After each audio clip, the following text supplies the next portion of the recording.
Hi guys, ഞാൻ നിങ്ങളെ ഒരു കാഴ്ച കാണിക്കാവേ. ഇതാണ് ആ കാഴ്ച. എനിക്ക് ഒരു വർഷം മുമ്പ്, അതായത് 2025 ഫെബ്രുവരി മാസത്തിൽ കുറച്ച് ഇഞ്ചി കിട്ടിയായിരുന്നേ.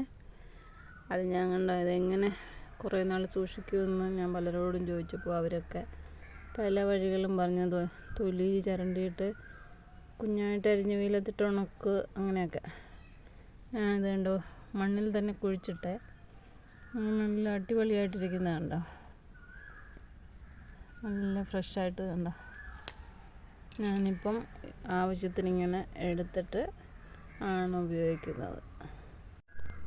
ഇതുണ്ടോ 2026 ഫെബ്രുവരി ആയപ്പോഴും മുമ്പ് കുഴിച്ചിട്ട് അതിനേക്കാളും നല്ല രീതിയിലുള്ള ഇഞ്ചി തന്നെ നമുക്ക് കിട്ടിയിട്ടുണ്ട്. അപ്പോൾ ഇത് ആർക്ക് വേണമെങ്കിലും ട്രൈ ചെയ്യാവുന്നതാണ്. മണ്ണിൽ കുഴിച്ചിട്ടതിന് ശേഷം ഞാൻ പ്രത്യേകിച്ച് ഒന്നും ചെയ്തില്ല. അതെല്ലാം പൊട്ടി മുളച്ച്